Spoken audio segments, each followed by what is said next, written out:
Good morning everyone. मैं doctor सुधा मित्तल। बच्चों, आज अपन अध्ययन कर रहे हैं format of cash flow statement, रोकड़ प्रवाह विवरण का प्रारूप। रोकड़ प्रवाह विवरण के बारे में अपन ने पिछले वीडियो में अध्ययन किया कि इसके अंतर्गत किस प्रकार के इश्यूज, किस प्रकार के रोकड़ तुल्य सम्मिलित किए जाते हैं। तो ये रोकड़ प्रवाह विवरण दो प्रकार से तैयार किए जाते हैं, प्रत्यक्ष विधि एवं अप्रत्यक्ष विधि, direct method and indirect method. तो इन दोनों के प्रारूप किस प्रकार के होते हैं, इसमें आज अपन देखेंगे।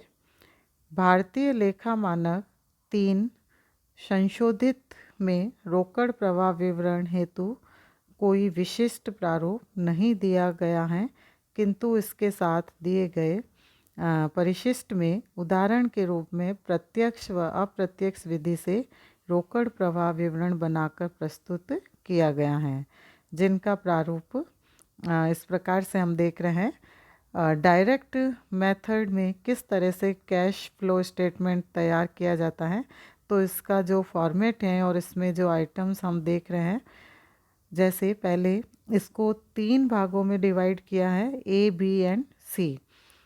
ए के अंतर्गत cash flows from operating activities, यानी कि कैश फ्लोज ऑपरेटिंग एक्टिविटीज से रिलेटेड ये सारे आइटम्स इसके अंतर्गत दिखाए जाते हैं।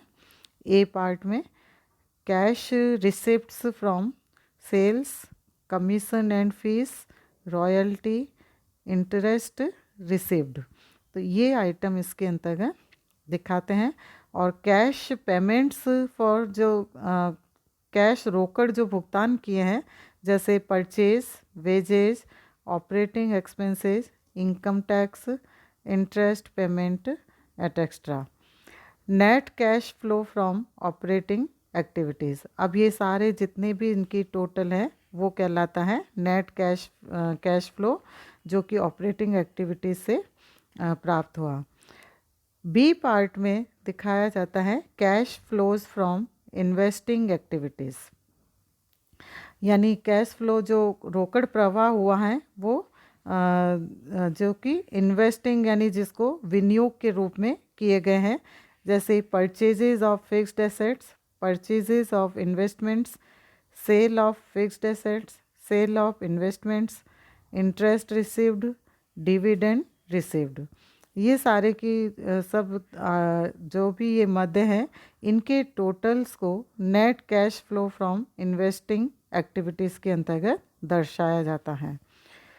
सी पार्ट में cash flows from financing activities, C part में फाइनेंसिंग एक्टिविटीज़ से रिलेटेड सारी मदों को दिखाया जाता है, जैसे proceeds from issue of shares and debentures, proceeds from long-term borrowings, repayment of long-term borrowings, redemption of preference shares and debentures, repayment of finance, lease liability, dividend paid।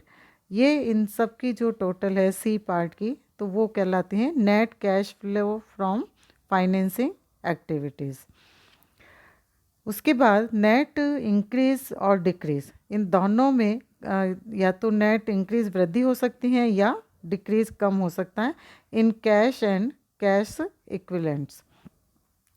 Cash and cash equivalents at beginning of period, इसका total इसमें दिख रहा है।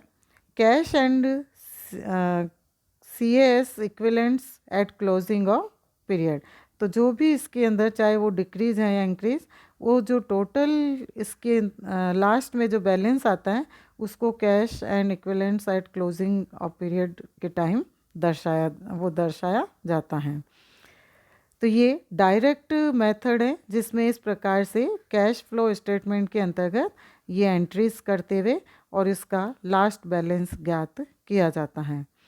Second method है indirect method, अप्रत्यक्ष विधि। इस विधि में परिचालन क्रियाओं से रोकड़ प्रवाह को निम्न प्रकार से दिखाया जाएगा। शेष दोनों क्रियाओं से रोकड़ प्रवाह प्रत्यक्ष विधि के अनुसार ही दिखाया जाएगा। केवल इसके अंदर जो ऑपरेटिंग एक्टिविटीज़ हैं वो इसमें दिखाई जाती हैं, और बाकी के जो बी और सी पार्ट है वो प्रत्यक्ष मेथड के अनुसार ही इसके अंदर भी दर्शाया जाता है। ए पार्ट में cash flows from operating activities, net profit after tax, adjustment for depreciation, loss on sale of fixed assets and investments, provision for tax, amount stolen, preliminary expenses, written off, goodwill written off, operating profit before working capital, changes adjustments for, जैसे increase for decrease in stock, increase और decrease in trade and other receivables, increase और decrease in trade payables, और cash generated from operations, income tax paid. तो ये सारे जो मदें हैं इनको ऑपरेटिंग एक्टिविटीज़ के अंतर्गत दर्शाए जाते हैं।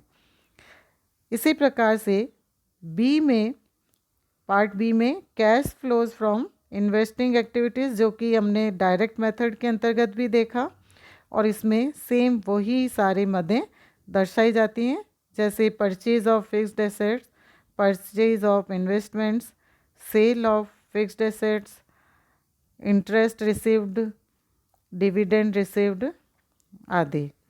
ये सारे जितनी भी मदें हैं इनका जो टोटल है वो cash flow from investing activities B इसमें दर्शाए जाते हैं।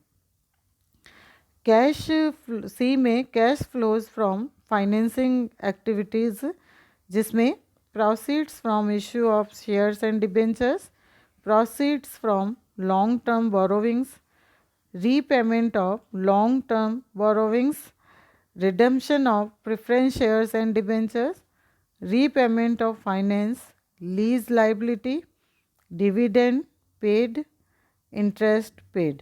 और ये सारे इनके जो सी पार्ट के है मदे है उनका total net cash flows from financing activities.